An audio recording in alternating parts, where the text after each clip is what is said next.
وقال الله تعالى في شان حبيبه صلى الله عليه وسلم إن الله وملائكته يصلون على النبي يا أيها الذين آمنوا صلوا عليه وسلموا تسليما জবান খুলে মোহব্বতের সাথে রাসূলের শানে পড়ি দরুদ আল্লাহুম্মা সাল্লি আলা সাইয়্যিদিনা মাওলানা মুহাম্মদ ওয়া আলা আলি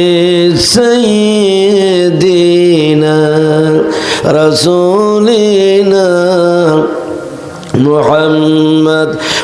শত কোটি দরুদ ও সালাম বিশ্ব মানবতার মুক্তির দূত, মুক্তির সনদ, মুক্তির দিশারি নবী মুহাম্মদ রাসূলুল্লাহ সকলেই পড়ি সাল্লাল্লাহু আলাইহি সাল্লামের উপরে জানাই অসংখ্যবার দরুদ ও সালাম। সকলেই পড়ছি একবার সাল্লাল্লাহু আলাইহি ওয়াসাল্লাম। আজকের এই মাহফিলের যিনি প্রধান অতিথি জনাব আলহাজ খন্দকার আনিসুর রহমান আজাদ ভাই, তিনি সকলের পরিচিত বিশিষ্ট ব্যবসায়ী, সমাজসেবক। বিশেষ অতিথিবৃন্দের মধ্যে রয়েছে জনাব আলহাজ মোহাম্মদ সোহরাব হোসেন, অবসরপ্রাপ্ত কর্মকর্তা জনাব মোহাম্মদ আবদুল্লাহ খান, বিশিষ্ট ব্যবসায়ী, সমাজসেবক জনাব মোহাম্মদ শরীফুল ইসলাম রাখিস, ব্যবসায়ী, ইউপি সদস্য, 2 নম্বর ওয়ার্ড, গয়েশপুর ইউনিয়ন। আজকের জালসার আরও রয়েছে জনাব খন্দকার তবিবুর রহমান ফরহাদ, সাবেক সভাপতি বাংলাদেশ জাতীয়বাদী দল বিএনপি গয়েশপুর ইউনিয়ন, জনাব মোহাম্মদ ইসমাইল হোসেন রাজা, গয়েশপুর ইউনিয়ন সাবেক চেয়ারম্যান ইব্রাহিম হোসেনের সুযোগ্য পুত্র, বিশিষ্ট ব্যবসায়ী, সমাজসেবক জনাব মোহাম্মদ আলতাফ হোসেন, বিশিষ্ট ব্যবসায়ী, প্রথম শ্রেণীর ঠিকাদার, জালালপুর পাবনা। আজকের জালসা যিনি সভাপতিত্ব করেছেন আলহাজ মোহাম্মদ শাহ আলম খান বেনু, বিশিষ্ট ব্যবসায়ী, সমাজসেবক, সেক্রেটারি, অর্থ মসজিদ। এবং সকালবেলা মহিলা এখানে সমাবেশ হয়েছিল। এই মহিলা সমাবেশের আপনার যিনি সভাপতিত্ব করেছিলেন আমার বাম পাশে যিনি বসা আপনার আলহাজ মোহাম্মদ খলিলুর রহমান খান, সভাপতি, অত্র মসজিদ। প্যারে হাজিরিন, আমার ডানে বায়ে অনেক মুরব্বিনে কেরাম রয়েছেন। আমার সামনে বসা আমার পিতৃতুল মুরব্বিনে কেরাম, বন্ধুতুল যুবক ভাইরা, কচি ও কাঁচা সোনা মরিরা, পর্দার আড়ালের অবলা সরলা মা ও বোনেরা, সকলের প্রতি রইল আমার আরেকটিবার হৃদয়ে নিংড়ানো প্রাণ ঢালা সালাম। আসসালামু আলাইকুম ওয়া রাহমাতুল্লাহি ওয়া বারাকাতুহু। হাজি ফ্লোর পাইলো কেবল হাজি ডাক্তার লেবো না, আমি দান দেবো না, সমস্যা নেই। আচ্ছা, তো আলহামদুলিল্লাহ আমরা আল্লাহর শুকরিয়া আবার জ্ঞাপন করছি। আমরা এখানে এসেছি কোনো বক্তাকে দেখার জন্য আমরা আসি নাই যে বক্তার সাইজ কেমন, বক্তার কথা কেমন, এই জন্য কি আপনারা আসছেন? আমরা এখানে আছি বক্তার জবান থেকে আমরা কোরআন শুনবো। কথা বলেন ঠিক কিনা? আমরা কোরআন থেকে, হাদিস থেকে আলোচনা শুনবো। শুধু আলোচনা শুনবই নয়, আমলে আনার নিয়েতে বসছি। আপনারা কোন ঠিক কিনা? প্যারা হাজিরিন, এই বন্ধু আল কোরআনের কারিমের যে বয়ান শুনবো, এই কোরআনুল কারিম এটা কি কোনো মানুষের কিতাব? জোরে বলুন, এটা কিতাব কার? এটা বাংলাদেশ আওয়ামী লীগের কিতাব নয়, এটা বিএনপির কোনো কিতাব নয়, এটা জামাত ইসলামের কোনো কিতাব নয়, এটা নির্দলীয় কিতাব, সর্বদলের কিতাব হলো কোরআনুল কারিম। জোরে বলুন, কথা ঠিক কিনা? আমার ভাইরা, এই কিতাবের যে আমরা থেকে তাফসির বয়ান করব, এই কিতাবের ভিতরে কি বিন্দু মাত্র কি সন্দেহ আছে? বিন্দু মাত্র সন্দেহ নাই। পৃথিবীতে বহু রাইটার আছে, বই লেখক আছে, বই লেখে, বড় প্রাম্ভে আপনার যখন লেখা শুরু করে দেয়, শেষে যায় বলে আমি লেখক, আমি যে বইখানা ছাপাইছি বা লিখেছি এই বইটার মধ্যে ভুল থাকতে পারে, মানুষ মাত্রই ভুল থাকতে পারে। সেই হেতু আমি যে বইখানা লিখছি যদি ভুল দেখতে পান, আমি লেখক, আমার মোবাইলের নাম্বার সহ দিয়ে দিলাম, যদি ভুল হয় আমাকে সংশোধনের জন্য জানাবেন, আমি সংশোধন করার চেষ্টা করব, ইতি আমি লেখো। কিন্তু মহান আল্লাহ রব্বুল ইজ্জাতুল জালাল ওই 30 পারা কুরআনুল কারীম হযরতে জিবরিল সাল্লামের মারফতে দীর্ঘ 23টি বছরের পরিসরে আমার নবীর উপরে কোরআন নাজিল করেছে। আমার আল্লাহ রাব্বুল আমিন 30 পারা কোরআন এই এবং এই নবীর উপরে আপনার এই নাজিল করতে গিয়ে আমার আল্লাহ শেষ পৃষ্ঠায় লেখে নাই যে আমি আল্লাহ রব্বুল ইজ্জাতুল জালাল কোরআন নাজিল করেছি নবীর উপরে। কোরআনের মধ্যে নাজিল হতে গিয়ে ভুল থাকতে পারে, যদি ভুল হয় আমি আমার নাম্বার, ওই টেলিফোন নাম্বার আমি কোরআনের মধ্যে লিখে দিলাম, জানিয়ে দিলাম, আমাকে জানিয়ে দিও, হেলিকপ্টার রকেটের মাধ্যমে আমার কাছে লোক পাঠাইও, আমি আল্লাহ আমি এটা সংশোধন করার চেষ্টা করব। এমন কথা কি বলেছে? আরও চিল্লায়ে বলেন, এরকম কথা কি বলেছে? বরং আল্লাহ কুরআনুল কারীমের সর্বপ্রথমেই গোটা বিশ্ববাসীর সামনে চ্যালেঞ্জের মোকাবেলা হয়েছেন। আল্লাহ বলেন, যালিকাল কিতাবু লা রাইবা ফীহি হুদাল লিল মুত্তাকিন। আল্লাহু আকবার। আল্লাহ রাব্বুল আমিন বললেন, ও দুনিয়ার মানুষেরা তোমরা শুনে নাও, জেনে নাও, আমি আল্লাহ রাব্বুল আমিন এমন একখানা কিতাব নাজিল করেছি, সেই কিতাবের ভিতরে বিন্দু মাত্র সন্দেহ নাই। ভাইরা আমার, এই কুরআনুল কারীম যে আল্লাহ নাজিল করেছেন, আল্লাহ কিন্তু কুরআনুল কারীম এমনি এমনি নাজিল করে নাই। কোরআন আল্লাহ তা নাজিল করেছেন মানুষদেরকে সত্য পথ দেখানোর জন্য।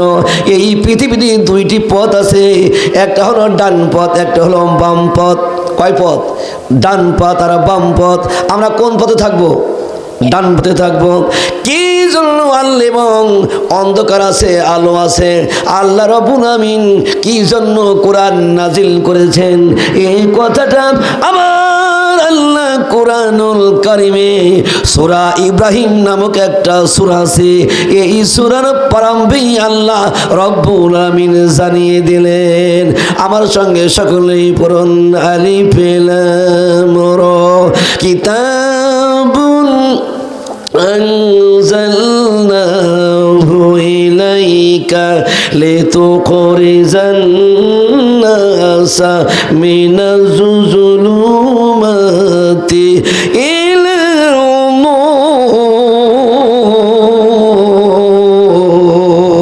নূর। আল্লাহ রাব্বুল আলামিন বললেন যে, হে হাবিব, আমি আল্লাহ আপনার উপরে এই জন্য কোরআন নাজিল করেছি, যে সমস্ত লোকেরা আমি আল্লাহর আইন বাদ দিয়া, আমি আল্লাহর গোলামি বাদ দিয়া, যারা ওই মাছ পূজা করে, সূর্য পূজা করে, 360টির মূর্তির গোলামি করে, শুধু ঘুষ দুর্নীতির মধ্যে ব্যস্ত হয়ে পড়েছে, ওই সমস্ত লোকদেরকে সমাজ থেকে আপনার ওই অন্যায় পাপ দূরীভূত করে দিয়ে আমি আল্লাহ আপনার আইন দুনিয়ায় প্রতিষ্ঠা করার জন্য আমি আল্লাহ রাব্বুল আলামিন কোরআন নাজিল করেছি। আমার ভাইরা, জুলুমত শব্দের অর্থ হলো অন্ধকার। জুলুমত শব্দের অর্থ হলো কি ভাই? অন্ধকার। এই পৃথিবীতে অনেক অন্ধকার আছে, যেমন সুদ হলো অন্ধকার। সুদ আপনার অন্ধকার না আলো? আপনারাই বলেন তো দেখি, সুদ কি? অন্ধকার। ঘুষ কি? অন্ধকার। মানুষ হত্যা কি? অন্ধকার। টেন্ডারবাজি আমাদের দেশে আছে কি নাই? মানুষ হত্যা আমাদের দেশে আছে কি নাই? এই সমস্ত সুদ, ঘুষ, দুর্নীতি, জিনা, ব্যভিচার সমাজ থেকে দূরীভূত করার জন্য হাবিব আমি আল্লাহ আপনার উপরে এই কুরআনুল কারীম আমি আল্লাহ নাজিল করেছি। এই অন্ধকারের থেকে আলোর পথে আনার জন্য হাবিব ইহদিনাস সিরাতাল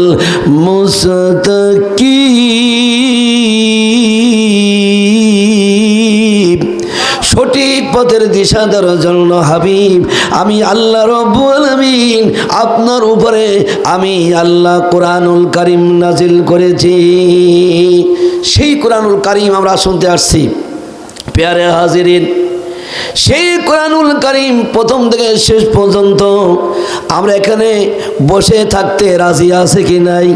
আমার ভাইরা, আমরা অনেকেই মনে করি যদি এই কোরআনুল কারীম না হয়ে যদি আমরা লেনিন কার্ল মার্ক্সের আদর্শ গ্রহণ করতাম তাহলে আমাদের কতই না ভালো হতো। সোনার ভাইরা আমার, এই পৃথিবীতে যদি তুমি লেনিন কার্ল মার্ক্সের আদর্শ গ্রহণ করো, পৃথিবীর জীবনে কোনোদিন শান্তি আসতে পারে না। শান্তি যেটা দিয়ে আসবে সেই দিকে আমরা যাই না। আল্লাহ রাব্বুল আমিন কোরআনুল কারীমে সূরা বাকারার 38 নম্বর আয়াতের মধ্যে জানিয়ে দিলেন, ফামান তাবিয়া হুদায়া ফালা খাউফুন আলাইহিম ওয়ালা হুম ইয়াহজানুন। তোমরা যদি এই কোরআনকে অনুসরণ করতে পারো, অনুকরণ করতে পারো, তোমাদের কোনো ভয় নাই, তোমাদের কোনো চিন্তা নাই, তোমাদের কোনো টেনশন নাই। এই গ্যারান্টি দিয়েছেন তিনি কে? তিনি হলেন আল্লাহ। যে কোরআনুল কারীম যদি তোমরা অনুসরণ অনুকরণ করতে পারো, এই কোরআনের আইন যদি তোমরা মানতে পারো, তোমাদের কোনো ভয় নাই, কোনো চিন্তা নাই। আমার ভাইরা, আসুন এবার আমি আমার প্রথমে যে কোরআনুল কারীমের আয়াতে কারিমা তেলাওয়াত করেছি আমি সেই দিকে চলে যাচ্ছি। আমি প্রথমে আল্লাহ রাব্বুল আমিনের কোরআন থেকে সূরা বাকারার 155 নম্বর আয়াতে কারিমা তেলাওয়াত করেছি। আল্লাহ বলেন, ওয়ালানাবলুওয়ান্নাকুম বিশাইইম মিনাল খাউফি ওয়াল জু ওয়া নাকসিম মিনাল আমওয়ালি ওয়াল আনফুসি ওয়াস সামারাত ওয়া বাশশিরিস সাবিরিন। আল্লাহ রাব্বুল ইজ্জত আল জালাল কোরআনুল কারীমে সূরা বাকারার 155 নম্বর আয়াতে কারিমার মধ্যে আল্লাহ জানিয়ে দিলেন, অবশ্যই আমি আল্লাহ তোমাদেরকে পরীক্ষা করব। তোরা মুসলমান বলে দাবি করবে, অথচ আমি কি তোমাদের পরীক্ষা করব না? আমার ভাইরা, আল্লাহ বলেন আমি তোমাদের কি কিছুটা ভয় দিয়ে, ভীতি দিয়ে, দরিদ্রতা দিয়ে, মাল দিয়ে, জানের ক্ষতি দিয়ে, ফল ফুলের বিনষ্টের মাধ্যমে আমি আল্লাহ তোমাদের পরীক্ষা করব। তবে সুসংবাদ দাও, ওয়া বাশশিরিস সাবিরিন। যারা ধৈর্যশীলদের কি, আমার ভাইরা, ধৈর্যশীলদের কি যারা এসব বিপদ আপদের মধ্যে শত্রুর উপরে অটল থাকবে, ইমানটা দুর্বল হবে না, এরা সীসার ডালা পাঁচিলের মতো মজবুত থাকবে, এদের কি তোমরা সুসংবাদ দিয়ে দাও। যার মধ্যে এই সব গুণ নাই সে ইসলামী আন্দোলনের সাহায্যকারী হতে পারে কিন্তু কর্মী হতে পারে না। এই জন্য আল্লাহ রাব্বুল আমিন কোরআনুল কারীমে সূরা আনকাবুতের 2 থেকে 3 নম্বর আয়াতে কারিমার মধ্যে বলতেছেন, হাসিবান নাসু আইয়ুতরাকু আইয়াকুলু আমান্না ওয়া হুম লা ইউফতানুন ওয়া লাকাদ ফাতান্নাল্লাযীনা মিন ক্বাবলিহিম ফালা ইয়ালামান্নাল্লাহুল্লাযীনা সাদাকু ওয়া লা ইয়ালামান্নাল কাযিবিন। আল্লাহ বলেন, হে মানুষেরা, তোমরা কি মনে করে নিয়েছো যে আমি ঈমান এনেছি বলে আমাকে ছেড়ে দেওয়া হবে? তুমি মুসলমান হয়েছে বলে কি তোমাকে ছেড়ে দেওয়া হবে? আল্লাহ কি তোমাকে পরীক্ষা নেবে না? অতীতে যারা মুসলমান ছিল আল্লাহ তাদেরকে পরীক্ষা করেছিল, নবী রাসূলদের কি আমার আল্লাহ পরীক্ষা করে নিয়েছিল, সাহাবায়ে কিরামদেরকে আল্লাহ পরীক্ষা নিয়েছিল। সাহাবায়ে কিরামরা ইমানের পরীক্ষা দিয়েছিল, ইমান আনার বিনিময়ে সাহাবায়ে কিরামেরা বাড়ি ছাড়ছে, ঘর ছাড়ছে, বাপ ছাড়ছে, মা ছাড়ছে, একমাত্র ইমান আনার কারণে। আর আমরা তেলতেলে মুসলমান, আমাদের উপরে কোনোদিন পরীক্ষাই আসলো না। নামাজ পড়তেছি, কোনো পরীক্ষা নাই। এরপরে আল্লাহর জমিনে হক কথা বলতেছি, আমাদের উপরে কোনো পরীক্ষা আসতেছে না। আমার ভাইরা, সাহাবায়ে কেরামেরা ইমানের পরীক্ষা দিয়েছে। আল্লাহর হাবিবের একজন সাহাবী ছিল, তার নাম হলো জুলাইব। তার নাম কি? জুলাইব নামে একজন সাহাবী ছিল। এই জুলাইব অত্যন্ত দরিদ্র ঘরের সন্তান। আমার ভাইরা, এই জুলাইব আপনার ঈমান আনলো, এত গরিব সাহাবী ছিল, এত গরিব, পানি পান করবে, পানি পান করার জন্য বাড়িতে তার একটা গিলাস পর্যন্ত ছিল না, বাড়ি ছিল না, ঘর ছিল না। এই জুলাইব আপনার রাস্তা দিয়ে যাইতো, পায়ে এক জোড়া জুতা পরিধান করবে, এক জোড়া জুতা কেনার টাকা জুলাইবের ছিল না। আল্লাহর হাবিব, আল্লাহর নবী সাহাবায়ে কিরামদের সাথে নিয়ে মসজিদ নবীতে বসে বসে দিনের কথা আলোচনা করতেন। আলোচনা শেষ করে সাহাবায়ে কিরামরা যার যার মতো বাড়ি যাইতেন। এই যে আপনারা মাহফিল শুনতে আসছেন, মাহফিল যখন শেষ হবে এখানেই থাকবেন না, যার যার মতো বাড়ি যাবেন, যার যার মতো আমরা গন্তব্যস্থলে পৌঁছে যাব। কিন্তু বিশ্ব নবীর সাহাবী জুলাইবের কোনো বাড়ি ছিল না, ঘর ছিল না। মসজিদ নবীর বারান্দায় একটা পাথর মতান্তর ইট মাথার নিচে দিয়া তিনি ঘুমাইয়া পড়তেন। এত গরিব সাহাবী ছিল, কিন্তু গরিব হলে কি হবে, প্রত্যেকটি ভালো কাজে মসজিদ নববীতে সকলের আগে যায় হাজির হয়ে যেত। সাহাবায়ে কেরাম জুলাইবের খোঁজ খবর পর্যন্ত নিত না। 2-3 দিন পর্যন্ত না খায়া থাকতো। না খায়া থাকতে থাকতে জুলাইবের চামড়া হাড়ের সঙ্গে লেগে যেত। তার পরদিন কোনো মানুষের কাছে বলে নাই যে আমি 2-3 দিন পর্যন্ত খেতে পারি নাই। সমাজে বহু মানুষ আছে না খায়া থাকে, তা মানুষের কাছে ছোট হয় না। আমার যে এত অভাব, সেই অভাবের কথা মানুষের কাছে বলতে সে লজ্জাবোধ করে, এমন মানুষ আছে কি নাই? হযরত জুলাইব তো আল্লাহ নবী তো তার খবর জানে, কেননা তিনি তো হলেন রাহমাতাল লিল আলামিন। গোটা পৃথিবীর জন্য আল্লাহ রাব্বুল আমিন তাকে রাহমাতাল লিল আলামিন করে পাঠিয়ে দিয়েছেন। ওয়া মা আরসালনাকা ইল্লা রাহমাতাল লিল আলামিন।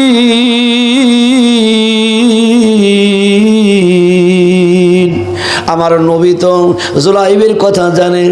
আল্লাহ নবী মাঝে মাঝে বলতেন, জুলাইব রে, তুমি বুঝি খাওয়া দাওয়া করো নাই, তুমি আমার বাড়িতে চলো। জুলাইব যাইতে চাই নাই, তিনি তো লজ্জাশীল একজন মানুষ ছিলেন। এইভাবে কিছুদিন যাইতে না যাইতে একদিন জুলাইব দেখে মসজিদের নববীর এক কর্নারে বসে আছে। আল্লাহর হাবিব বললেন, জুলাইব তাল তাল তাল আমার কাছে এসে বসো। আল্লাহর হাবিব বললেন, জুলাইব রে, বয়স তো তোমার কম হয় নাই, তুমি কি বিয়ে করবে না? বয়স তো তোমার কম হয় নাই, দেখতে দেখতে তুমি বড় হয়ে গেছো। একদিকে ছিল ছোট, একদিকে ছিল খাটো, একদিকে ছিল কালো মানুষ। আমার ভাইরা, দেখতে আপনার বড় সুন্দর নয়। আল্লাহর হাবিব বললেন, জুলাইব, বয়স তো তোমার কম হয় নাই, তুমি কি বিয়ে করবে না? জুলাইব লজ্জার কারণে তিনি কিছু বলতে পারলেন না। এইভাবে আল্লাহর নবী তিন দিন পর্যন্ত বললেন, জুলাইব, তুমি কি বিয়ে করবে না?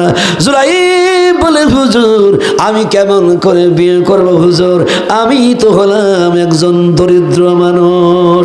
সমাজে যদি কোনো ছেলেরা বিয়ে করতে চায়, ওদি ঘর নাই বাড়ি যদি বিয়ে করতে চায়, বলে, এই বেটা তুই বিয়ে করু, তোর ঘর কই, আগে ঘর তো লাগে দা, এরকম বলে কি বলে না? তোর এত শখ কে, তুই বিয়ে করবি কে, তোর বাড়ি কই, ঘর কই, তুই চাকরি নাই বাকি নাই, কর্ম নাই, তুই খাবি কি? এইভাবে অনেক মানুষ সমাজের মধ্যে ছোটভাবে দেখে। কিন্তু বিশ্ব নবী বললেন, জুলাইব রে, তুমি কি বিয়ে করবে না? জুলাইব বলল, ইয়া রাসূলুল্লাহ, হাবিবাল্লাহ, আমি হলাম গরিব। আল্লাহর নবী বললেন, জুলাইব, তুমি গরিব হতে পারো, তোমার আল্লাহ তো আর গরিব নয়। ওয়াল্লাহু গানিয়ুন ওয়া আনতুমুল ফুকারা। আল্লাহ হলো ধনী, সব আমরা হলাম গরিব। পৃথিবীতে যত আপনার ধনী মানুষ আছে, কোটিপতি আছে, আল্লাহর ভাষায় সব হলো ফকিরের জাত। আল্লাহ হলো ধনী। এই জন্য হাদিসের মধ্যে আছে তোমরা 2, 1 থেকে 4টা পর্যন্ত বিয়ে করতে পারো, সমস্যা নাই। যারা 2, 3টে বিয়ে করবে আল্লাহ রাব্বুল আমিন তাদের রিজেকের ব্যবস্থা আল্লাহ বাড়াইয়ে দেন। জুলাইব তুমি বিয়ে করবে না। জুলাইব নিশ্চুপ হয়ে গেলেন, কথা বলে না। যখন কথা বলে না বোঝা গেল জুলাইব বিয়েতে রাজি আছে, যখন ঠিক কিনা। এমন সময় বিশ্ব নবী কলম দিয়া একটা পত্র লিখলেন, জুলাইব রে আমি তোমার কাছে একটা পত্র লিখে দিলাম। ওই যে মদিনার সবচাইতে ধনাঢ্য ব্যক্তি হযরত আইয়ুব আলী আনসারী, সাহাবীর নাম আইয়ুব আলী আনসারী, একটা কন্যা আছে। মদিনার মানুষ তাকে আপনার হুরে মদিনা বলে, অর্থাৎ মদিনার হুর বলে। এরপরে বিশাল তার হলো বাড়ি, শিল্পপতি, কোটিপতি। আমি তোমার কাছে একটা পত্র দিয়ে দিলাম, এই পত্রটা নিয়ে তুমি জুলাইব আবু আইয়ুব আলী আনসারীর বাড়িতে চলে যাও। আইয়ুব আলী আনসারীকে ডেকে এই পত্রটা তার হাতের মধ্যে তুমি দিয়ে দিও। জুলাইব খুশি না বেজার? জুলাইব জানে যে বিশ্ব নবীর হাত দিয়ে যে চিঠি পাঠাচ্ছে পৃথিবীতে এমন কোনো মায়ের সন্তান নাই এই চিঠিকে ফেরত দিতে পারে। অবশ্যই তার সঙ্গে আমার বিয়ে হয়ে যাবে, যেহেতু নবী মুহাম্মদ রাসূলুল্লাহ সাল্লাল্লাহু আলাইহি সাল্লামের হাতের পত্র। আল্লাহু আকবার। জুলাইব খুশি হয়ে গেল। জুলাইব হাঁটতে হাঁটতে হাঁটতে হাঁটতে আবু আইয়ুব আলী আনসারীর গেটের সামনে চলে গেলেন। এবার তিনি আপনার দরজা নক করলেন, ঘরের দরজা ওপেন করে দিলেন, খুলে দিলেন। আইয়ুব আলী আনসারী বলছেন, কি হয়েছে, ডাকছো কেন?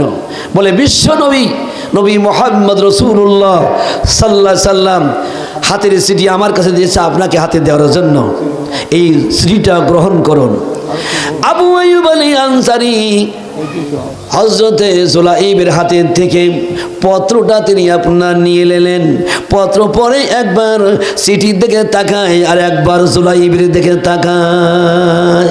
এরকম টাকা দেখেছে, একদিক কালো একদিক খাটো। এরপরে বাড়ি নাই কোনো ঘর, নাই কোনো টাকা, নাই কোনো পয়সা, যাকে একদম বলা হয় বেকার। এমন ছেলে যদি হতো আপনার মেয়েকে বিয়ে দিবেন? কে দিবেন না? কে মানে কিছুই তার নাই। কিন্তু আবু আইয়ুব আলী আনসারী চিঠিটা নিয়ে তিনি বাড়ির ভিতরে চলে গেলেন। দরজাটা গেটটা তিনি লাগিয়ে দিলেন। এরপরে বাড়ির ভিতরে চলে গেলেন। অনেকক্ষণ পর্যন্ত হযরত জুলাইব অপেক্ষা করলেন, আর আবু আইয়ুব আলী আনসারী আর আসে না। বিরক্ত হয়ে গেলেন যে লক্ষণ বোঝা যাচ্ছে, লক্ষণ বেশি ভালো নয়। তিনি হাঁটি হাঁটি পা পা করে চলে যাচ্ছেন। ঠিক এমন সময় আবু আইয়ুব আলী আনসারীর কন্যা বলেন, আব্বাজান কিছুক্ষণ আগে একটা লোক আসলো, কালো কুৎসিত মানুষ, খাটো মানুষ, হাতের মধ্যে কি যেন দিয়ে দিল, এটা কি? বলে বেটি বিশ্ব নবী রাহমাতাল লিল আলামিন নবী ওই জুলাইবের হাতে একটা চিঠি পাঠিয়ে দিয়েছে, ওই জুলাইবের সঙ্গে আমি নাকি তোমার বিয়ের কালেমা পড়াইয়ে দেব। বেটি রে, আমি তোর বাপ হয়ে তোর জীবনের এত বড় সর্বনাশ কাজ আমি করতে পারি না। এই জন্য আমি জুলাইবের সঙ্গে আর পুনরায় সাক্ষাৎ দেই নাই। মেয়ে বলছেন, আব্বা আপনি কি বলেন? হোক সে আপনার কালো, হোক সে আপনার ছোট মানুষ, কালো মানুষ, নাই তার বাড়ি, নাই তার ঘরে কোনো আসে যায় না। আমার কপাল কত বড় ভালো, যার ওসিলায় তামাম পৃথিবী আল্লাহ সৃষ্টি করেছেন, সেই নবীর পাঠানো পর যদি ফিরে যায় আমার কিসমতে নবীর পাঠানো পর আমার কিসমতে আর জুটবে না। আল্লাহ নবীর কাল কিয়ামতের ময়দানে নবীর দেখা আমি তার সঙ্গে আর পাবো না। ও আব্বা, আপনি কি শোনেন নাই, জানেন নাই?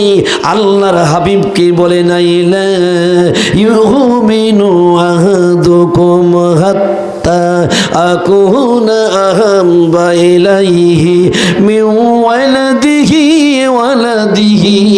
ওয়ান নাসি আজমাইন।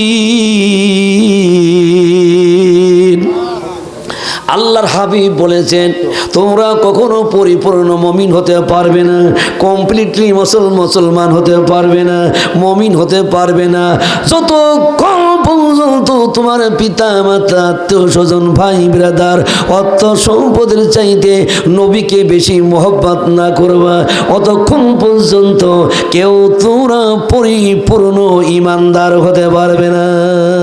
আব্বা না হয় সে আপনার কালো, না হয় সে আপনার ভেটে, নাই যার বাড়ি নাই তার ঘরে নিলাম, আমি ওই কালো কুচ্ছি সাহাবীর সঙ্গে আপনি আমারই বীর কালেমা পড়ে দেন, আমি রাজি হয়ে গেলাম। আব্বা আমি রাজি হয়ে গেলাম। আবু আইয়ুব আল আনসারী এবার গেটের সামনে এসে দেখে বহু দূর চলে গেছে। আবু আইয়ুব আল আনসারী দৌড়াইয়া দৌড়াইয়া ওই ছোট খাটো জুলাইবের সামনে দাঁড়িয়ে গেলেন। এবার তিনি ব্যারিকেড দিয়ে দিলেন, এ জুলাইব তুমি বিশ্ব নবীর কাছে চলে যাও, যাইয়া বলো যে আমি আবু আইয়ুব আনসারী, আমার কন্যাও রাজি, আমিও রাজি, তোমার সঙ্গে আমার বিয়ের কালেমা পড়াইয়া দেব। আবু আইয়ুব আনসারী তিনি মনের খুশিতে বাগ হয়ে গেলেন, নবীর কাছে চলে গেলেন। কি খবর? ইয়া রাসূলুল্লাহ, হাবিবাল্লাহ, হযরত আবু আইয়ুব আল আনসারী আপনার রাজি, তার মেয়েও রাজি হয়ে গেছে। আল্লাহর হাবিব বলেন তাহলে দিলমোহরের প্রয়োজন। হযরত ইসরাঈল বলে হুজুর আমার বাড়ি নাই, ঘরে নাই, মসজিদের বারান্দায় আমি থাকি, একটা বালিশ পর্যন্ত নাই, ঘরে আমি পানি পান করব একটা পেয়ালা পর্যন্ত নাই, হুজুর আমি কই টাকা পাবো? হযরত রাসূল আকরাম পূর্ণ সাল্লাল্লাহু আলাইহি ওয়াসাল্লাম বললেন শোনো, তুমি আমার জামাতা হযরতে উসমান গনি বাড়িতে যাও, তিনি বড় ধনী মানুষ, যাই বলো আল্লাহ রাসূল আমাকে পাঠাইছে, আমার বিয়ে ঠিক হয়ে গেছে, দিলমোহরের জন্য টাকা দিতে আমার নবী ফরমাইছেন। হযরত উসমান গনি অনেক টাকা দিয়ে দিলেন দিলমোহরের জন্য। বিশ্ব নবীর দরবারে চলে আসলেন হযরতে জুলাইব, হুজুর আপনি আমাকে উসমান গনির কাছে পাঠিয়েছিলেন, উসমান গনি আপনার কথা শুনে বহু সম্পদ বহু টাকা আমার হাতের মধ্যে দিয়ে দিয়েছে। নবী জুলাইব তোমার বিয়ে হবে, বাসনঘর হবে, মার্কেটে তুমি চলে যাও, তোমার বিবির জন্য তুমি মার্কেটিং করে নিয়ে আসো। হযরত জুলাইব রাদিয়াল্লাহু তাআলা আনহু মার্কেট করার জন্য তিনি বাজারে চলে গেলেন। বাজার এসে তার বিয়ে হয়ে যাবে, শাদী হয়ে যাবে, বাসরঘর হবে, আনন্দ হবে, কিন্তু মার্কেটে ঢোকার সঙ্গে সঙ্গে কে যেন বলতেছে, হে মদিনার ছেলেরা, আল্লাহর জমিনে আল্লাহর দ্বীন প্রতিষ্ঠিত করার জন্য জিহাদের ময়দানে যাওয়া লাগবে। আল্লাহ নবী জিহাদের ময়দানে চলে যাচ্ছেন। এমন সময় জুলাইব নবীর এত প্রেমিক, নবীর এত আশিক, হযরত জুলাইব মনে মনে ভাবে কিসের আমি বিয়ে করব? আল্লাহর নবী যদি যুদ্ধের ময়দানে যায়, জিহাদের ময়দানে যায়, আল্লাহর জমিনে আল্লাহর দ্বীন প্রতিষ্ঠা করার জন্য নবী যাবে জিহাদের ময়দানে, আর আমি বিবি নিয়ে খুশি খুশি মনে বাসর ঘর করব, এটা হতে পারে না। আল্লাহ যদি কিয়ামতের ময়দানে জিজ্ঞাসা করে, জুলাইব রে তুই নতুন বউ নিয়ে আনন্দ কাটাইছিস, আর বিশ্ব নবী জিহাদের ময়দানে আল্লাহর জমিনে দ্বীন প্রতিষ্ঠার জন্য জিহাদের ময়দানে গেছে, যদি আল্লাহ জিজ্ঞাসা করে আমি জুলাইব আল্লাহর কাছে কি জবাব দেব? আল্লাহু আকবার বলেন। কি এদের ইমানের, কি এত মজবুত তাদের ইমান ছিল। হযরতে জুলাইব মার্কেট তিনি করলেন না, দোকানে যায় ঘোড়া কিনলেন টাকা দিয়ে, তরবারি কিনলেন, ঢাল কিনলেন, এইটা নিয়ে যুদ্ধের ময়দানে যাবে, যুদ্ধ করার জন্য যাবে, আল্লাহর জমিনে দ্বীন প্রতিষ্ঠা করার জন্য যাবে। কিন্তু তার মনে বড় ভয়, আল্লাহর নবী তোমাকে যুদ্ধের ময়দানে যাওয়ার জন্য পারমিশন দেয় নাই, আল্লাহর হাবিব তো আমাকে বিয়ে করার পারমিশন দিয়েছে, কিন্তু আমি কেমন করে যাব? নবী যদি দেখে, নবী জিহাদের ময়দানে যাইতে দেবে না। এই জন্য জুলাইব কালো রঙের একটা আপনার পর্দা কিনলেন, কালো রঙের পর্দা কিনিয়া মুখের মধ্যে বাঁধিয়া তিনি ঘোড়ার পৃষ্ঠে সর হইয়া হাতের মধ্যে তরবারি নিয়া ঢাল নিয়া যুদ্ধের ময়দানে তিনি চলে গেলেন। আমার ভাইরা রব্বুল আমিন বলেন ওয়াকাতিলুহুম হাত্তা লা তাকুনু ফিতনাতুন ওয়া ইয়াকুনাদ দীনু কুল্লুহু লিল্লাহ। তোমরা সংগ্রাম করো, লড়াই করো ওই পর্যন্ত, যতক্ষণ পর্যন্ত সমাজ থেকে অন্যায় অবিচার দুর্বৃত্ত না হয়ে পরিপূর্ণ আল্লাহর জমিনে দিন কায়েম না হবে, অতক্ষণ পর্যন্ত তোমরা সংগ্রাম চালিয়ে যাও। আমার ভাইরা, আমরা এমন দেশে বসবাস করি, আমাদের দেশে কোনো ন্যায় বিচার নাই। আছে ন্যায় বিচার নাই। সালিশ দরবারে বসে দেখা গেছে চেয়ারম্যান পর্যন্ত দুই দলের কাছ থেকে টাকা খাইয়া আপনার বিচার ফিনিশিং দিয়ে দেয়। এই ধরনের সমাজ যদি এই অন্যায় দুর্নীতিকে সমাজকে চলতে পারে, আমার ভাইরা, আমার বাংলাদেশে যদি আবার ওমরের মতো যদি শাসক হয় তবেই বাংলাদেশে শান্তি আসবে। আপনার এমন আপনার ইমাম হওয়া লাগবে, যেই ইমাম বাইতুল মুকাররম মসজিদের খতিব হবে, তিনি হবেন বাংলাদেশের হলো আপনার রাষ্ট্রনায়ক। আমার ভাইরা, হযরত ওমরের মতো যদি রাষ্ট্রনায়ক থাকে, এই পৃথিবীতে আর চুরি থাকবে না, খুন থাকবে না, হত্যা থাকবে না, ধর্ষণ থাকবে না। হযরত ওমর রাদিয়াল্লাহু তাআলা আনহু যেই আরবের আপনার রাষ্ট্রনায়ক ছিল, 33 লক্ষ বর্গ মাইলের তিনি শাসক ছিলেন। আমরা বাংলাদেশের আয়তন হলো 55,000 বর্গ মাইল, আর হযরত ওমর খলিফা প্রেসিডেন্ট ছিলেন 33 লক্ষ বর্গ মাইলের রাষ্ট্রনায়ক। আল্লাহু আকবার কোন। এই হযরত ওমর রাদিয়াল্লাহু তাআলা আনহু তিনি ঈশার নামাজ পড়িয়া খাওয়া দাওয়া করে ঘুমিয়ে পড়তেন। রাত যখন হয়ে যেত, হযরত ওমর হাতের মধ্যে একটা চাবুক নিতেন, হাতের মধ্যে একটা চাবুক, আর তিনি চাবুক নিয়ে ওই রাত্রির বেলায় ঘুরে ঘুরে ঘুরে ঘুরে ঘুরে দেখতেন আমার রাষ্ট্রের মধ্যে কে খেয়ে আছে আর কে না আছে। হযরত ওমর দেখতেন, দেখা গেল এই সময় আপনার ওই জালালপুর বাক্সিপাড়া, আবার চলে গেলেন টার্মিনাল, আবার চলে গেলেন লস্করপুর, আবার চলে গেলেন টিবুনিয়া।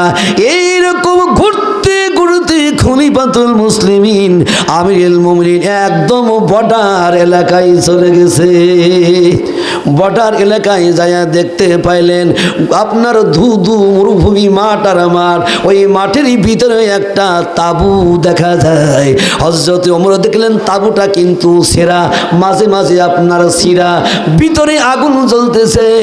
তাবু যদি ছিঁড়া হয়, ভিতরের আগুন ওই ফাঁক দিয়া দেখা যাবে কি যাবে না।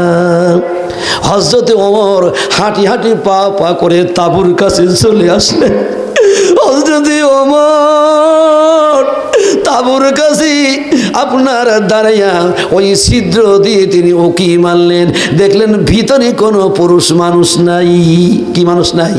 পুরুষ মানুষ নাই, আছে একজন মহিলা আর দুইটা শিশু বাচ্চা। এই শিশু বাচ্চা চোখের পানি ফেলে কাঁদতেছে, মা, ও মা, মা, মা, তুমি না বলেছিলে ইহুদির দেশে আমাদের খানা কেউ দেবে না, খানা যদি পাইতে হয় মুসলমান রাষ্ট্রে যাওয়া লাগবে রে মা। সকালবেলা আমরা আসলাম, মুসলমান রাষ্ট্রে আসলাম, আপনার ওই দ্বিপ্রহর সূর্য মাথার উপরে চলে আসছে, এখন পর্যন্ত মুসলমানদের রাষ্ট্রনায়ক তো আমাদের খবর নিল না। ও মা, জোহর করে পরন্তু বিকাল বেলা তারপরও তো মুসলমানের রাষ্ট্রনায়ক আমাদের খোঁজ নিল না। মা, সন্ধ্যা গুনে গেল, অন্ধকারের চাদর আসন্ন হয়ে গেল, এখন পর্যন্ত কই মুসলমান রাষ্ট্রনায়ক নাকি জনগণের খবর নাই। এই পর্যন্ত তো কোনো রাষ্ট্রনায়ক আমাদের খবর নিল না। ঠিক এমন সময় ওমর দেখে এই মা ওই দুইটা সন্তানকে সান্ত্বনা দেওয়ার জন্য আগুন জ্বালাইয়া পাতিলের ভিতরে কিছু আপনারা পাথর আর পানি দিয়া লাকড়ি দিয়া লাড়তেছে, আর ওই মহিলার চোখ দিয়ে পানি গড়ে গড়ে গড়ে গড়ে পড়তেছে।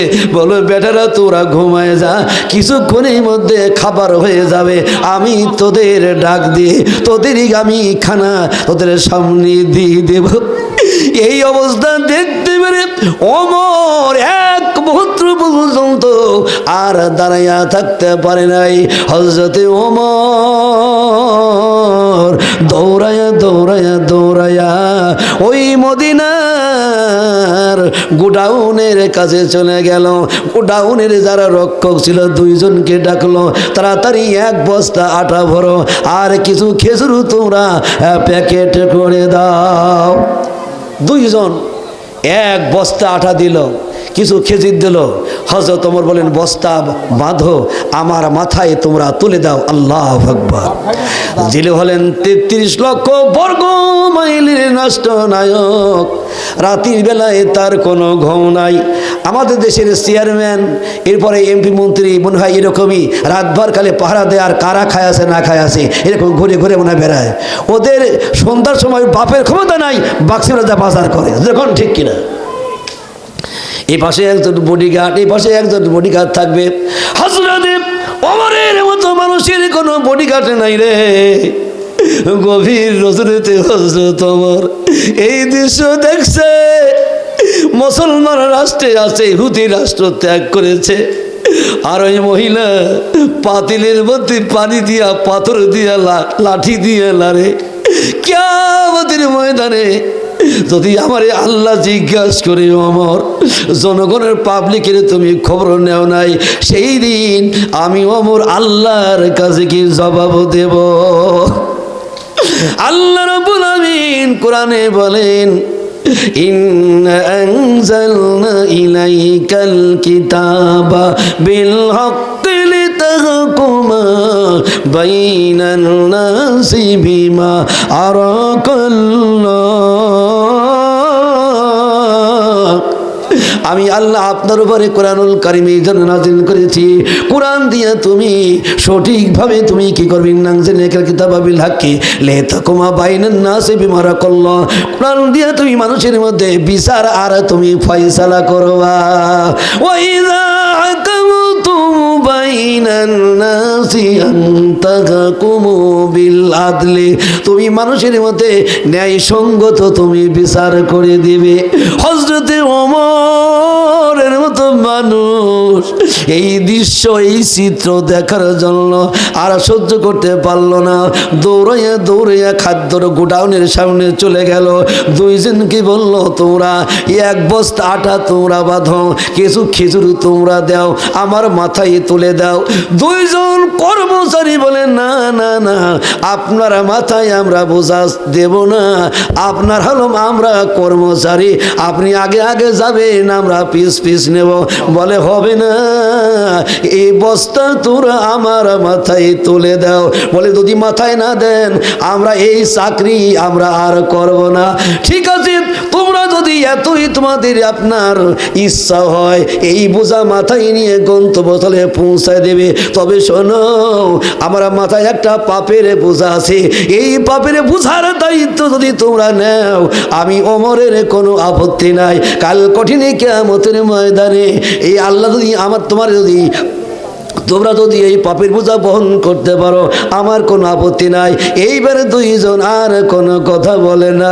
হযরত ওমর এবার এই আটার বোঝা আর কিছু খেজুর নিয়ে দৌড়াইয়া দৌড়াইয়া ওই মহিলারা তাঁবুর সামনে হাজির হয়ে যায়। হযরত ওমর যায় বলে মা গেটটা একটু খুলে দাও, গেটটা একটু খুলে দাও। বলে কে রে? আমারে মা কয়ে ডাক দেয়। আমি কি মায়ের উপযুক্ত? আমি যদি মায়ের উপযুক্ত হইতাম আমার সন্তানগুলো আজ 2 দিন পর্যন্ত না খায় থাকে, তুই কারে মা বলে ডাকিস? আমি মা হওয়ার যোগ্যতা অর্জন করতে পারি না। তুমি কারে ডাক দাও মা কইয়া। ওই মহিলা মনে করতেছে মনে হয় যুবকটা এসে আমার কাছে খাবার চায়, আমার কাছে খাবার নাই, তুমি চলে যাও চলে যাও। বলে মা আমি খাবার চাই না, শুধু তুমি তোমার তাঁবুর দরজাটা খুলে দাও। মহিলা খুলে দিল, মহিলা খুলে দিল। এবার বলতেছে মা আমি কিছু আটা নিয়ে আসছি, আপনি একটা কাজ করেন, এই আটাগুলো আপনি পানির মধ্যে দিয়ে গোলাইয়া আপনি রুটি বানান, আর আপনার চুলার আগুন যে নিভে গেছে আমি ওমর ওই ফু দিয়ে আমি আগুন জ্বালাইয়া দে। হযরতে ওমর রাদিয়াল্লাহু তাআলা আগুন ফু দিয়ে জ্বালাইয়া দেয়। আর এই মহিলা রুটি গুনি বানায়। হযরতে ওমর বলে আমি এক হাত দিয়া খেজুরের বিচিটা মাঝখান থেকে ফেলে দিয়া আমি রুটির সঙ্গে জড়াইয়া দিয়া আমি মুখের কাছে নিয়ে যাই, হাত আমার একটা আর দুইটা মুখ আমার কাছে চলে আসে। এক হাত দিয়া একটা মুখ সরাইয়া দেই, একটা মুখের মধ্যে দিয়ে দেই, আর একবার একটা মুখের মধ্যে দিয়ে দিয়ে দিই। এমন সময় কিছুক্ষণ পরে আমি ওমর ওই মহিলার গালের মধ্যে আমি রুটি আর খেজুর দিলাম, একটা সিবু মারিয়া, আর বলে আমার খাওয়ার কোনো প্রয়োজন নাই, রেখে দাও, ওদেরকে পেট ভরে খাওয়াই দাও। পেট ভরে খাওয়াই দাও হলো। হযরত ওমর চলে যাবে, বলে মা আগামীকাল ওমরের দরবারে চলে আসো, আর খাবারে তোমাদের কষ্ট করা লাগবে না, আমি একটা কার্ড বানিয়ে দেব, মাসিক একটা কার্ড দিয়ে দেব, আর তোমাদের খাদ্যর কোনো সমস্যাও হবে না। মহিলা বলো সকালবেলা হয়ে গেল, আমি আমার দুইটা সন্তানকে লইয়া ওই মদিনায় আমি চলে গেলাম, মসজিদের নবীতে চলে গেলাম। দেখলাম বহু মানুষ মাঝখানে বসে বসে আছে, আর মাঝখানে একটা লোক আপনার বসে আছে। জিজ্ঞাসা করলাম এই দেশের খলিফার একজন লোক আছে, আমি তারে দেখতে চাই, মদিনার খলিফা কোন লোকটা? সঙ্গে সঙ্গে লোকগুলি বলল এ বুড়িমা, যেই লোকটা মাঝখানে বসে আছে ইনি হলেন 33 লক্ষ বর্গ মাইলের রাষ্ট্রনায়ক, ইনার নামই হলো হযরতে ওমর। মহিলা এই দৃশ্য দেখার পরে ভয় পেয়ে গেল। আমি ওমরকে কত রাগ করে বলেছি, এ ও ভাই তুমি কে? তুমি যদি মদিনা রাষ্ট্রনায়ক হইতে কত ভালো হতো। আজকে আমরা 3 দিন পর্যন্ত 2 দিন পর্যন্ত এখন অবস্থান করতেছি, এখন পর্যন্ত ওমর আমাদের খবর নিল না। কিন্তু যখন দেখলো ওমর এই লোকটাই তো রাতের বেলায় গিয়েছিল, মহিলা একটা দৌড় দিয়ে চলে যায়। হযরত ওমর সামনে যায় বিড়িয়ে দিলেন, বলে মা যত পারো রাগ করো, আমার হাতের চাবুকটা তুমি আমার পিঠে তুমি আঘাত করো, আমি রাগ করব না, রাগ করব না। এই হলো মদিনার খলিফা হযরত ওমর। হযরত ওমরের মতো খলিফা যদি আমাদের বাংলাদেশে হতো, শোনারা এই বাংলাদেশে আপনার কোনো রকমের দুর্নীতি চলতো না। আমরা এই ধরনের ওমরের মতো রাষ্ট্রনায়ক চাই কি চাই না? আমার ভাইরা, আমি তাই বলতেছিলাম হযরতে সুলাইম কালো রঙের পর্দা মুখের মধ্যে বাঁধিয়া জিহাদের ময়দানে চলে গেল। জিহাদের ময়দানে যাইয়া কাফেরদের সঙ্গে লড়তে লড়তে কাফেরদেরকে অনেক জাহান্নামের মধ্যে পাঠায় দিয়া শেষ পর্যন্ত সুলাইম কাফেরদের তাঁবুর কাছে তিনি শহীদ হয়ে গেলেন। শহীদ হয়ে গেল, যুদ্ধ শেষ হয়ে গেল। আল্লাহর হাবিব বললেন আমার প্রাণের সাহাবায়ে কেরামরা, দেখো কারা যুদ্ধের ময়দানে আল্লাহর জমিনে দিন প্রতিষ্ঠা করার জন্য কারা শহীদ হয়ে গেল। শহীদদের লাশ তোমরা আমার কাছে নিয়ে হাজির হয়ে যাও। সাহাবায়ে কেরামরা যুদ্ধের ময়দানে সাহাবায়ে কেরামদের তারা জিহাদ করে শহীদ হয়ে গেছে, ওদের লাশগুলো নিয়ে আসলো।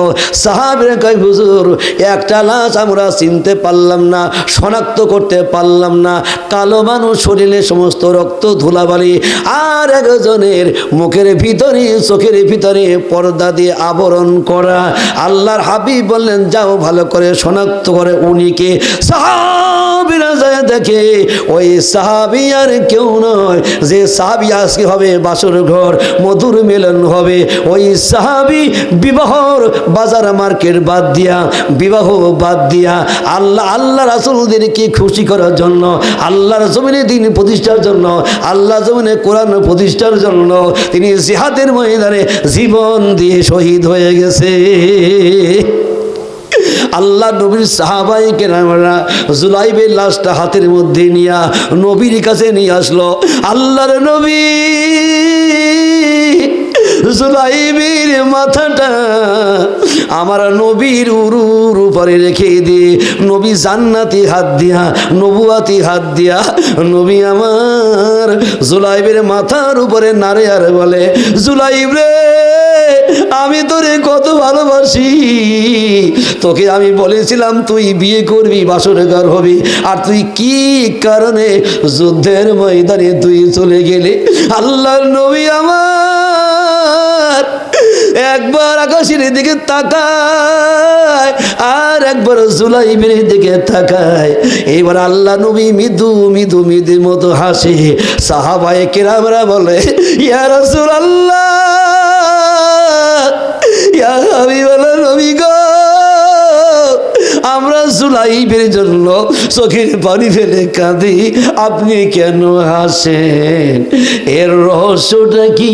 আল্লাহর হাবিব বলে, আল্লাহর নবী বলে, এ সাহাবীরা, আমি নবী যা জানি তোমরা তা জানো না, আমি নবী যেটা দেখি তোমরা তা দেখো না।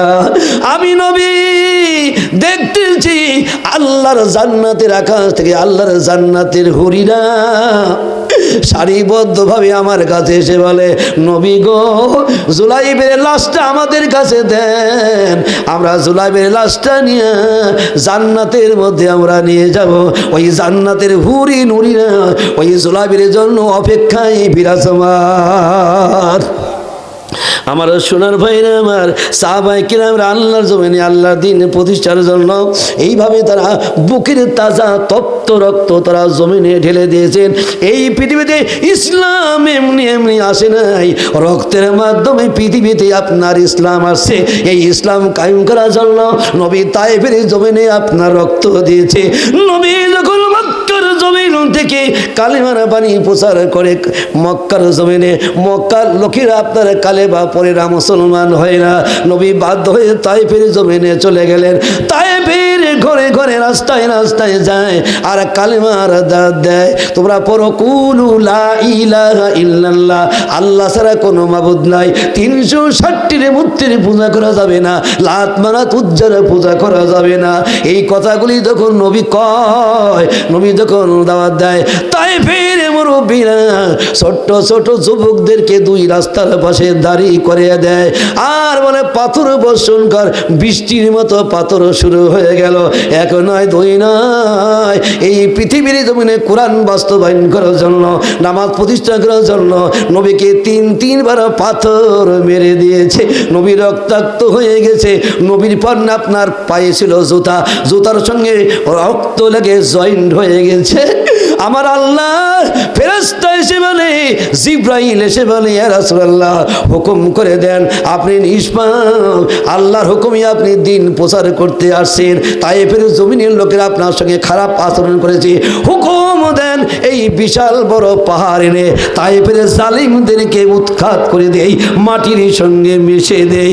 নবী কাঁদে বলে, ও ফেরেশতারা, জিবরাইল, আল্লাহ আমাকে রাহমাতাল লিল আলামিন করে দুনিয়ায় প্রেরণ করেছে, আমি যদি ওদের জন্য বদদোয়া করি, আমি নবী কাদের কাছে ইসলাম প্রচার করব রে? ও সোনারা, আল্লাহ নবী এই দিনে প্রতিষ্ঠার জন্য উহুদের ময়দানে আপনার দাঁত দন্দান মোরগ শহীদ করে দিয়েছে। ও সোনারা, একেই বলে হলো আপনার নেতা। নবী আমার এই ইসলামের জন্য দুনিয়ার জমিনে কত কাফেরদের হাতে মার খেয়েছে, লাঞ্ছিত হয়েছে, অবনীত হয়েছে। আমার নবী ইসলাম কায়েম করার জন্য 3-3.5 বছর পর্যন্ত আমার নবীও জেলখানায় ছিল, সাহাবায়ে কেরামরা জেলখানায় ছিল। কাফেররা বলল, ওয়াইযি ইয়ামকুরু বিকাল্লাযীনা কাফারু লিয়ুযবিতুকা আও ইয়াকতুলুকা আও ইখরিজুকা ওয়া ইয়ামকুরুনা ওয়া ইয়ামকুরুল্লাহ ওয়াল্লাহু খায়রুল মাকিরিন।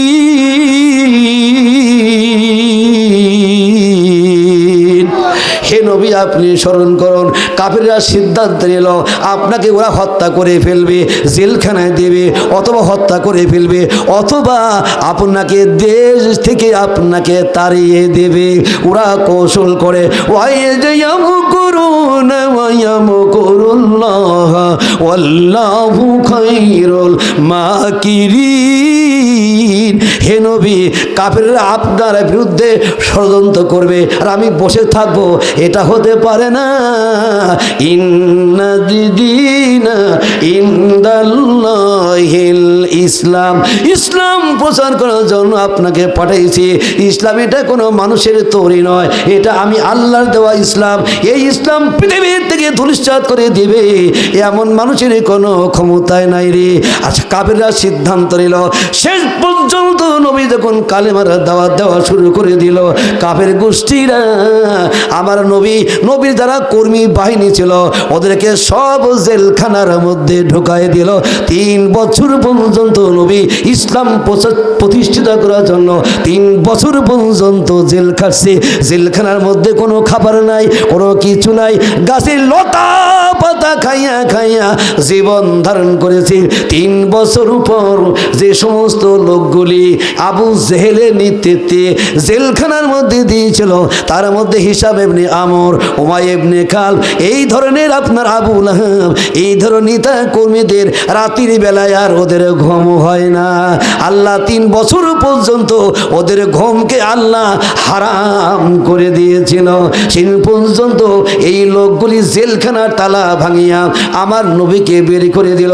নবী বের হইয়া ওইখানায় কাবার আপনার সামনে হেলান দিয়ে আপনার দাঁড়িয়ে আছে।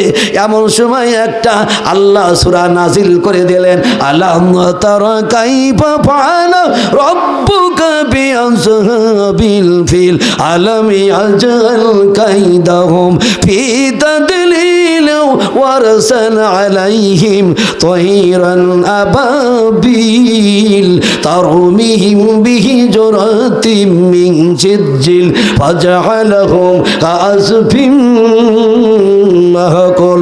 আল্লাহ নবী ওই কাবা ঘরের সঙ্গে হেলান দিয়ে তিনি খুতবা তেলাওয়াত করতেছিলেন। এমন সময় সূরা ফিল আল্লাহ নাজিল করে দিলেন। নবী গো, এই পৃথিবীতে একজন স্বৈরাচারী শাসক ছিল, তার নাম ছিল আব্রাহা।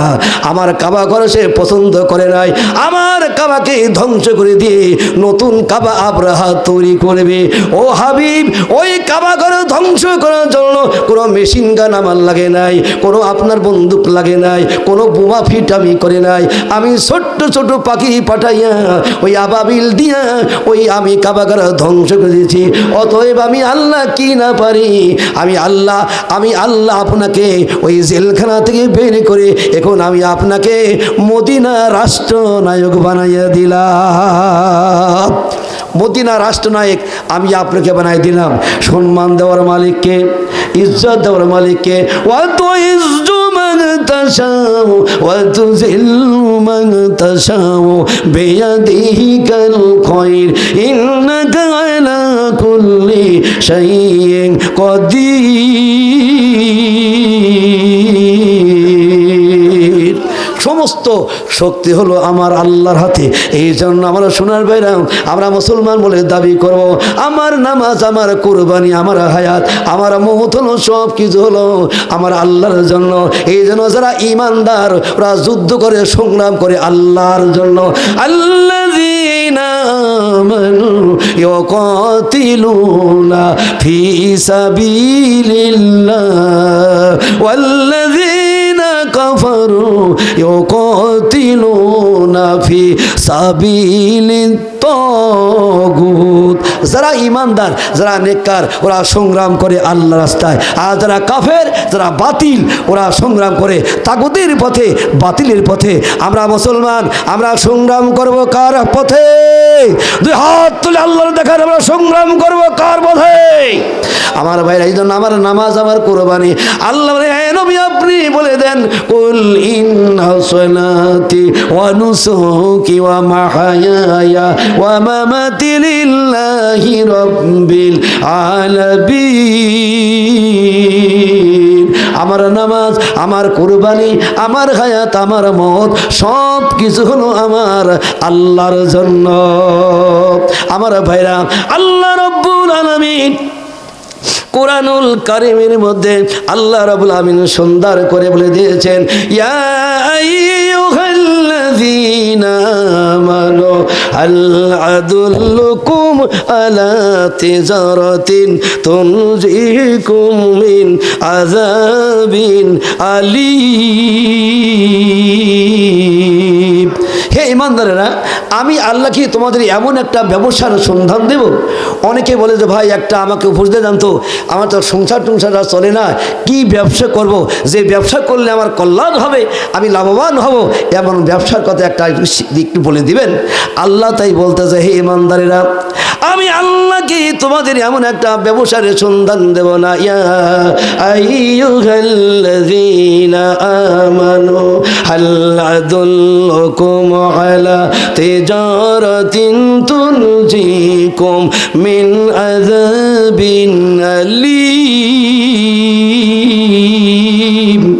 ওয়া তুমিনুনা বিল্লাহি ওয়া রাসূলিহি ওয়া তুজাহিদুনা ফি সাবিলিল্লাহি বিআমওয়ালিকুম ওয়া আনফুসিকুম যালিকুম খায়রুল লাকুম ইন কুনতুম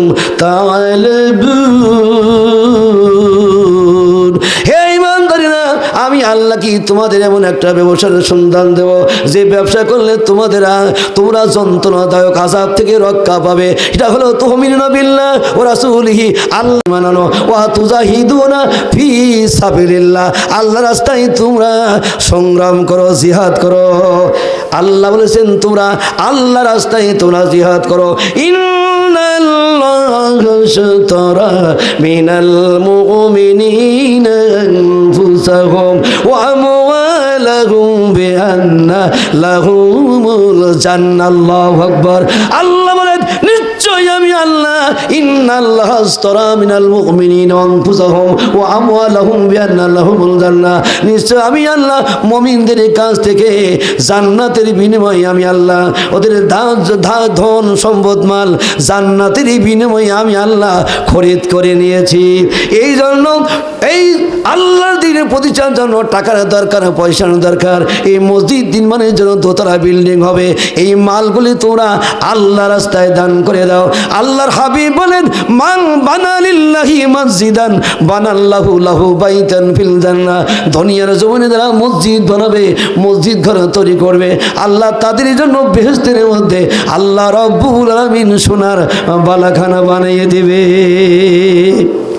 ফিরে আসি, আমাদের জন্য দোয়া করবা, আর যদি শহীদ হয়ে যায় তুমি আমাদের জন্য আল্লাহর কাছে দোয়া করবা। 2-3 ভাই, একই পরিবারের একটা মায়ের সন্তান, 3 ভাই। ওই রোমের বাচ্চা হিরিকিলিয়াসের কাছে চলে গেল, আপনার ওই রোমের বাচ্চা খ্রিস্টান বাচ্চার কাছে চলে গেল। বাচ্চার কাছে যায় বললেন, হে কালবে রোম, অর্থাৎ কালবুর মানে কুত্তা, রোম মানে রোমের বাচ্চা। হে রোমের কুত্তা, তুমি আমাদেরকে তোমার বশ্যতা স্বীকার করার জন্য আহ্বান করেছ। আমরা মুসলমান হয়ে এক আল্লাহ ছাড়া কারো উপায়ে সিজদা দিতে পারি না। মুসলমানরা কি আল্লাহ ছাড়া কার পায়ে সিজদা দিতে পারে? যখন পারে, এই 3 জন যুবক বড় মুজাহিদের মতো বাচ্চারা খ্রিস্টান বাচ্চার কাছে চলে গেল, আমরা তোমার বশ্যতা স্বীকার করব না। বাচ্চা বলল, শোনো শোনো, যদি তোমরা আমার বশ্যতা স্বীকার করে নাও, বাড়ি দেব, গাড়ি দেব, নারী দেব, অর্থ সম্পদ এমন দেওয়া দেব, সারা জীবন বসে বসে খাবে, এই সম্পদ তোমাদের আর ফুরাবে না। আমাদের বশ্যতা স্বীকার করে নাও। তিনজন যুবক ওই কাফের জালিম খ্রিস্টান বাচ্চার ওর আইন মেনে নিল না। সঙ্গে সঙ্গে তিনজন যুবক মুহূর্তের মধ্যে রণকৌশল দিয়া যুদ্ধের ময়দানে ওদের সঙ্গে ঝাঁপে পড়ল। শত শত সৈন্যদের সঙ্গে মোকাবেলা করিয়া তিনজন যুবক আপনার বিজয় অর্জন করে ফেলেছে। সঙ্গে সঙ্গে ওই রোমের বাচ্চা খ্রিস্টান বাচ্চারা, তিনি যে আপনার রাষ্ট্রদূত ছিল, ওই রাষ্ট্রদূত বাচ্চার কাছে গিয়ে বলল, বাচ্চা জাহাবানা, বহু জীবনে আমরা যুদ্ধ করেছি, মাত্র তিনজন যুবক মর্দে মুজাহিদ এমন রণকৌশল দিয়া যুদ্ধ করতেছে, আমাদের শত শত সৈন্য এদেরই মোকাবেলা করতে পারতেছে না।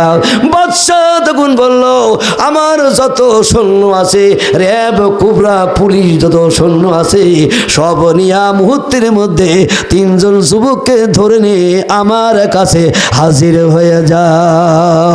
মুহূর্তের মধ্যে বাচ্চা হুকুম দিয়ে দিল, শত শত সৈন্য বাহিনী চলে গেল, সোলজার বাহিনী চলে গেল। তিনজন মর্দি মুজাহিদকে ধরে নিয়ে আসলো, বলে, ও মুসলমান, তোমরা শোনো, তোমরা তিনজন যুবক মায়ের সন্তান, তোমরা যদি বাঁচতে চাও এই মুহূর্তে আমাদের খ্রিস্টান ধর্ম গ্রহণ করে নাও, মুসলমান ধর্ম তোমরা পরিত্যাগ করে দাও। সঙ্গে সঙ্গে প্রটেস্ট করে দিল, ও কালবে রোম, হে আপনার রোমের কুত্তা, তোমরা শোনো, আমরা যে কালেমারা মালা গলায় পরে নিয়েছি, জীবন দিব, আমরা ঈমান দিতে পারবো না।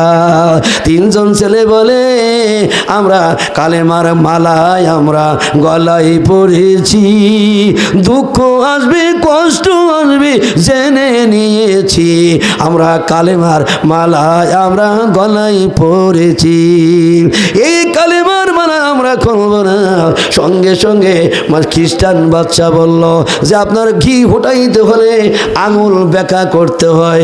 সঙ্গে সঙ্গে বাচ্চা হুকুম দিয়ে দিল, এই তিনজন যুবকের ঈমান কত বড় মজবুত আমি এবার দেখে নেব। তোমরা একটা কাজ করো, তিনটা ডেক নিয়ে আসো, তিনটা ডেকে চুলা খনন করো, ডেকের মধ্যে তোমরা তেল দাও, এরপরে আগুন তোমরা জ্বালায় দাও। যখন তেল টকবক টকবক করবে, ওই তিনটা ছেলেকে নয়, দুইজনকে করার মধ্যে নিক্ষেপ করে দিবে, মুহূর্তের মধ্যে তেলের মধ্যে একাকার হয়ে যাবে, চূর্ণ বিচূর্ণ হয়ে যাবে। এই দৃশ্য দেখার পরে ছোট জন আপনার আমাদের ধর্ম গ্রহণ করে নেবে।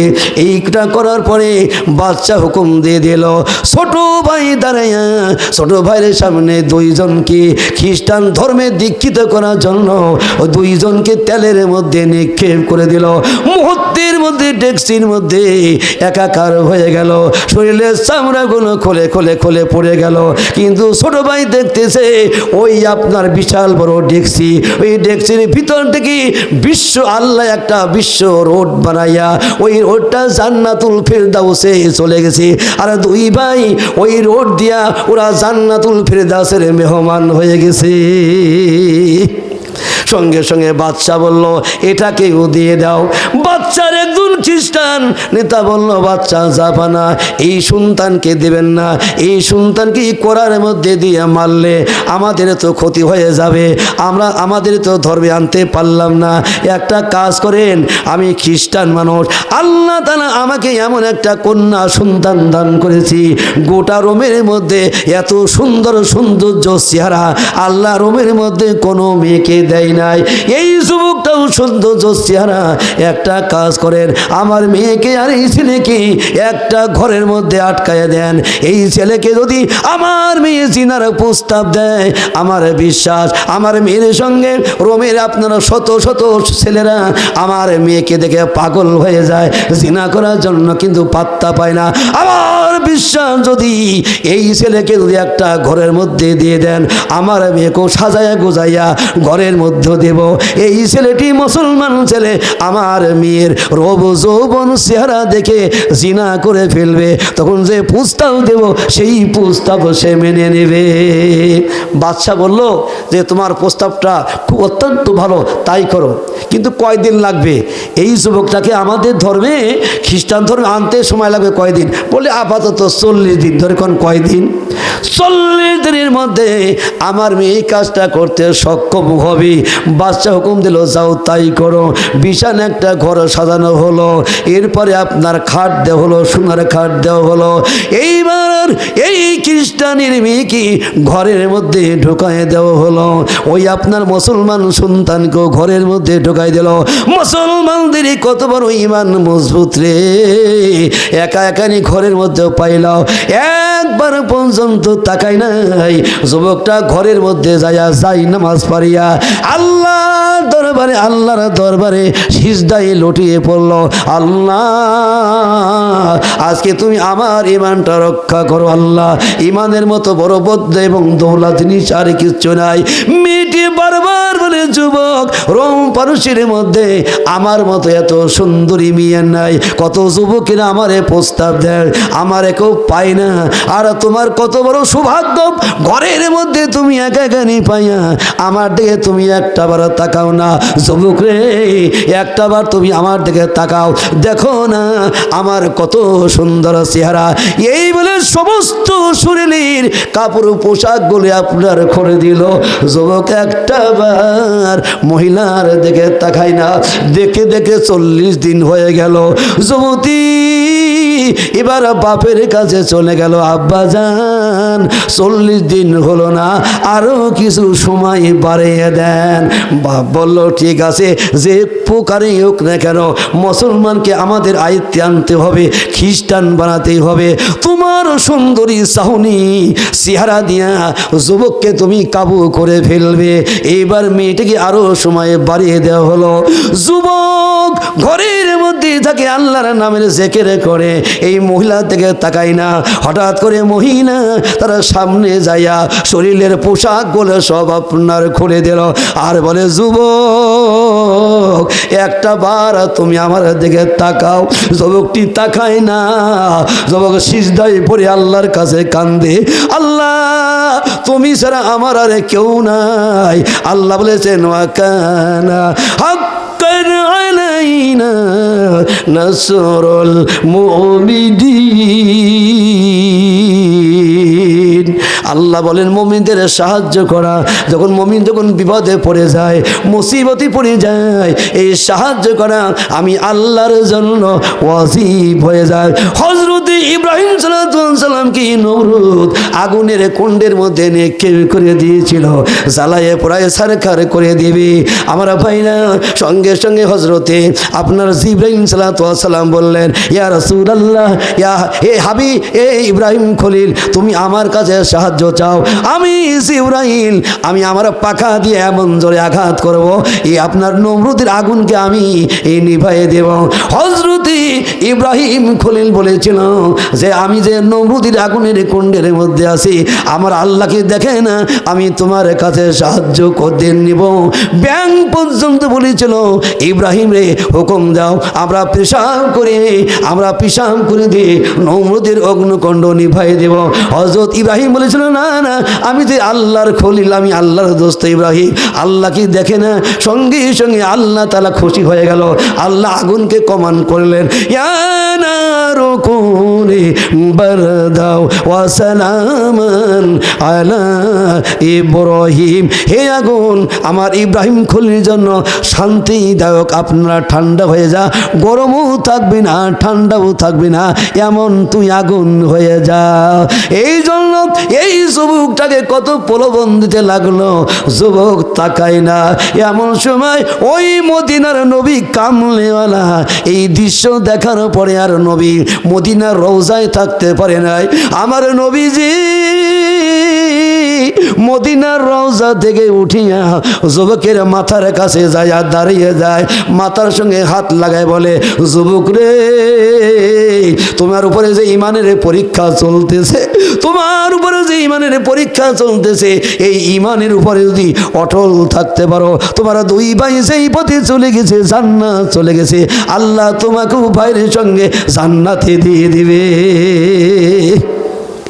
বিশ্ব নবী আমার মাথার উপরে হাত বোলায়। এমন সময় যুবক মাথা তুলে দেখে এমন মানুষ যে এত সুন্দর হয়। যুবক বলে আমি জীবনে কোনো দিন দেখে নাই, ঘরের ভিতরে 5000 পাওয়ারের বাল্ব লাগালে যেমন আলো হয়ে যায়, গোটা ঘরটা আলোময় হয়ে গেল। আর বলো যুবক, তুমি ইমানের উপরে অটল থাকো, ইমানের উপরে বহাল থাকো, আল্লাহ রাব্বুল আমিন তোমাকে জান্নাত দিয়ে দিবে। এরপরে নবী চলে গেল। এবার মহিলাটি খাটের উপরে বসে বসে সব দৃশ্য দেখলো। এত সুন্দর মানুষ জীবনে কোনো দিন দেখে নাই। বিশ্ব নবী চলে গেল। এই মহিলা যুবকের কাছে এসে বলতেছিল, যুবক রে, আমি তোমাকে কত সিনার প্রলোভন দিয়েছি, আমার বড় অন্যায় হয়ে গেছে, আমি বুঝতে পেরেছি তুমি একজন আল্লাহওয়ালা বান্দা, আল্লাহওয়ালা মানুষ, আমার ভুল হয়েছে, তুমি ক্ষমা করে দাও, আমার বাকি জীবনটা আমি তোমার দাসী হয়ে থাকবো। যুবক বলে, তুমি দাসী কেন থাকবা, প্রয়োজন বোধে আমি তোমার বিয়ে করে সংসার জীবন যাপন করতে চাই। মহিলাটি রাজি হয়ে গেল। যুবক বলতেছি, আমি যদি তোমাকে বিয়ে করি, এই দেশে থাকা যাবে না, এই দেশ খ্রিস্টান দেশ ত্যাগ করিয়া মুসলমানদের দেশে যাওয়া লাগবে।